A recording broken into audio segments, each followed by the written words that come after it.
はい、皆さんこんにちは、はるきです。今回ははるき徹底解剖ということで、インスタグラムで募集した質問に答えていきたいと思います。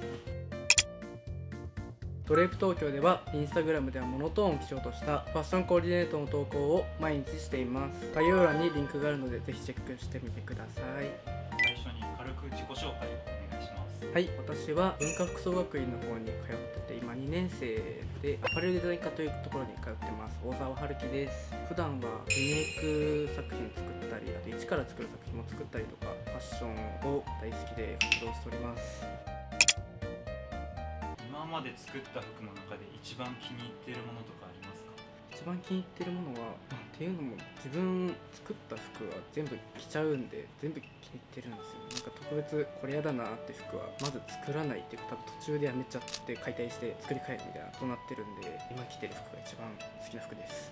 はい、リメイク作品で大切にしていることは何ですか？リメイク作品で大切にしてることは、結構リメイクって世にたくさん出てると思うんで、誰かと全く同じものにはしたくないんで、自分の見てきたものの中ではこれとは被ってないっていうのは絶対してますね。あとは自分らしさをどう表現するかを考えたり、自分の作るテーマが脱構築っていうジャック・デリーダさんが唱えてる構造主義の哲学なんですけど、それから元に服を作ってるんで、それを元に作るともう大体が罪のある服になるんじゃないかなっていう内容のある服にとは思ってるんで、そんな感じです。はるきくんのファッションは何にインスパイアされてますか？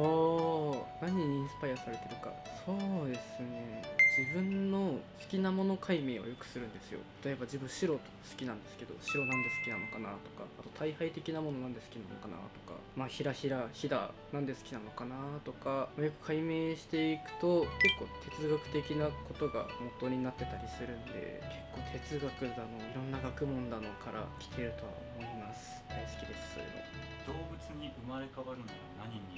動物に向かうならもう絶対これはあるんですけど、鳥ですね。羽が欲しいです。あとは羽くれないんだったら魚になりたいですね。その自分の見れない世界を見てるあの子たち結構羨ましくて、魚になるか羽もらって鳥になるかどっちかです。服をリメイクで作るのにどのぐらいの時間がかかりますか？服を1着作るのに大体、物にもよるんですけど5、6時間ぐらいですかね。大体1日で結構大きな対策になるものは2日3日かけて作ることがあります。20時間ぐらいかかるやつもあるし。使ってるコスメを教えてください。はい、下地ポランドジョー、ファンデティルティルのクッションのやつ、コンシーラーがディオールで、パウダーがベニスフリー、青い丸いやつ、ベースそれで、あとは花はケイトのみんな好きなやつ、あれです。アイシャドウがディオールで、アイライナーはなんかいっぱい使ってます。3本ぐらい。思い出せないとかですかね。はるきくんの黒リップつけてる時あります。あれってどこのブランド？あれマックです。マックのなんか最近店頭に並んでたやつで、リキッド系のなんかすごい塗れるやつ使ってます。メイクにかかる時間はどれぐらいですか？メイクはだいたいもう下地から完成まで30分ぐらいですかね。かからない、もう急いでやる日はもう20分とか、学校の日はもう1分とかでもう同じアイシャドウを鼻と目に塗るみたいなとかです。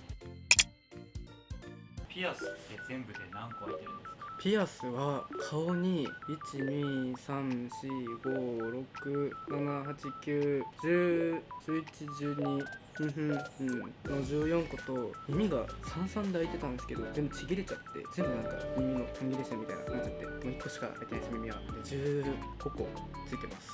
ピアス最大で何個一度に開けたことありますか？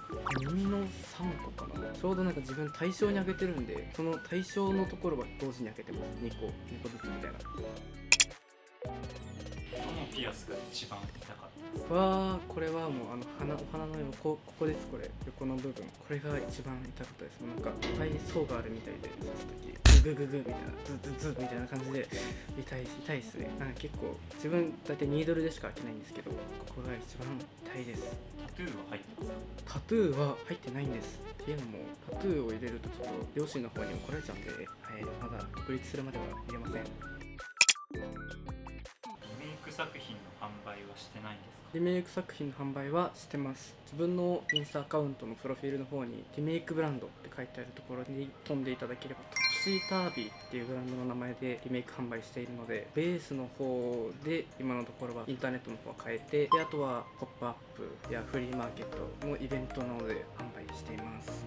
最後に年ももうあと少しですけど、来年チャレンジしてることありますか？来年チャレンジしたいこと、そうですね、今一から作る服も結構頑張っていて、そっちの服も少しずつ自分の新しいブランドに向けてもう一つ一から作るブランドを作るために一から作る服も作っているので、その服ももっと作りたいですね。数を今学生なんであまり作れる時間が限られてしまってはいるんですけど、数を作るっていうことですね。数たくさん縫う。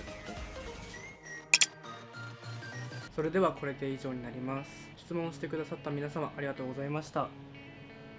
そうですね、結構カメラの前で喋るっていう機会が本当に全くないんで緊張したんですけど、皆様からたくさんいただいた質問のおかげで喋ることができました。ありがとうございます。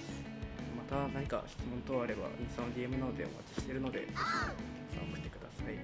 僕のインスタグラムのリンクは概要欄の方に載せてますので、ぜひチェックしてみてください。それではご視聴ありがとうございました。はるきでした。バイバーイ。